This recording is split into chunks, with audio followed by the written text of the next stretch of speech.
hello bachcho, let's see this question. This question says n identical cells are joined in series with its two cells A and B are in the loop with reverse polarity. The EMF of each cell is E. Interest R. The potential difference across the cell A और B is. तो आपका ये current electricity based question है और की concept क्या लिख सकते हैं अपन यहाँ पर की कॉन्सेप्ट. तो आपका सेल दे रखे हैं तो कॉम्बिनेशन ऑफ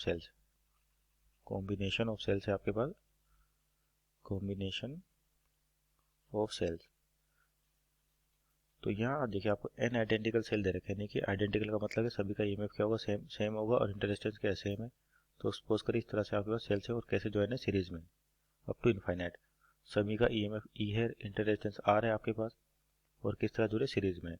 अगर ये सीरीज में ऐड होते तो नेट ईएमएफ होता है. तो ये कहता है सभी इनका एडिशन. तो ये होता है n टाइम्स ई हो जाएगा. एन मान लेते हैं अपन कितने दे रखे हो एन सेल दे रखे हैं तो एन सेल का जो ईएमएफ हो जाएगा वो कितना हो जाएगा n टाइम्स ई हो जाएगा क्योंकि सभी किसमें सीरीज में जुड़े हैं आपके पास. तो नेट ईएमएफ ऐड होता जाएगा आपके पास और आर नेट निकाले यानी कि इक्विवेलेंट रेजिस्टेंस. तो सीरीज में रेजिस्टेंस क्या होता है ऐड होते हैं तो ये भी हो जाएगा n टाइम्स आर हो जाएगा आपके पास. अब क्या है किसी एक सेल की अगर मान लीजिए पोलैरिटी आप रिवर्स कर देते हो सपोज करिए ये आपका एक सेल इस तरह से जुड़े हुए हैं और एक सेल की पोलैरिटी अपन ने क्या कर दी रिवर्स कर दी. तो ये प्लस ही होगा तो ये माइनस ही हो जाएगा आपके पास. तो ये इसके इफेक्ट को खत्म कर देगा. इसका मतलब अगर एक सेल रिवर्स होता है तो वो दो सेल के इफेक्ट को खत्म कर देता है. तो अब यहाँ पर क्या है कि आपके दो सेल हैं जो रिवर्स में है तो आपके पास जो नेट ईएमएफ आ जाएगा ई नेट आ जाएगा. तो टोटल कितने सेल थे आपके पास एन सेल थे. अगर एक भी रिवर्स होता है तो वो क्या करता है एक खुद का ईएमएफ और साथ वाले सेल का ईएमएफ खत्म कर देता है. तो आपके पास सिंपल क्या हो जाएगा n-4 ई हो जाएगा. अब ये बचेगा आपके पास ई नेट डैश करें तो n-4 इंटू ई ये बचेगा आपके पास नया ईएमएफ. और रेजिस्टेंस में आपके पास कोई चेंज नहीं होता. रेजिस्टेंस तो अभी भी कितना होगा n टाइम्स आर हो जाएगा. तो अब दो सेल हैं जो रिवर्स है तो यानी कि किस तरह सर्किट डायग्राम दिखाई देगा आपको. सपोज करिए इस तरीके से आपके पास सेल्स है जो सेम डायरेक्शन में है और बोल देते ये पहला ए सेल है और ये हो गया बी सेल हो गया. तो इनके अक्रॉस अपने को क्या चाहिए पोटेंशियल. देखिए अब रिवर्स करने के बाद सर्किट में करंट तो फ्लो होगा तो क्या होगा net EMF upon total resistance. तो नेट ईएमएफ हो जाएगा n-4 टाइम्स ई क्योंकि एक सेल की वजह से एक पोलैरिटी खत्म हो दो पोलैरिटीज खत्म होती है दो सेल.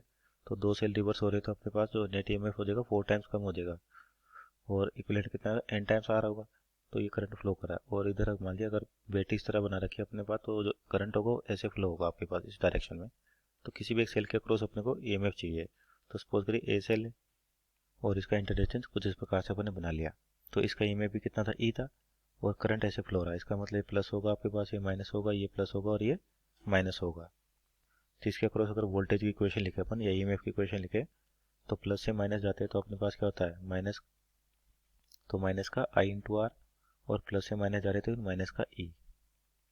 तो इसका मतलब माइनस कॉमन ले लिया यहाँ से. तो जो यहाँ से अगर बात करें इस डायरेक्शन में अगर करंट फ्लो हो रहा है तो नेगेटिव आने का क्या मतलब होता है कि आपका हाई पोटेंशियल इधर होगा लो पोटेंशियल इधर होगा.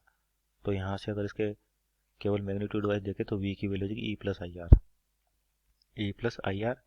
तो ई तो ई है और आई की वैल्यू कितनी हो जाएगी n-4 upon N R E into R. तो यहाँ से ई कॉमन ले ले अपन तो बचेगा कितना 1 प्लस n-4 अपॉन n क्योंकि आर से आर कैंसिल आउट हो जाएगा आपके पास. तो n प्लस n 2n हो जाएगा. तो e 2n-4 divide by n.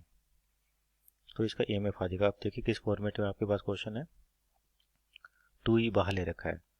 इसका मतलब मान लीजिए 2 कॉमन ले अपन तो ये हो जाएगा 2e और इनको भी अलग अलग लिख रखा है. तो यहाँ से 2 कॉमन आएगा तो केवल n बचेगा. n डिवाइड बाई n कितना हो जाएगा 1 हो जाएगा और यहाँ से 2 कॉमन आ गया तो यानी कि 2 बचेगा केवल. तो 2 बाई n. So this is our final answer. Option check करें यहाँ पे तो option number D is our right answer. Hope you understood well. Best of luck.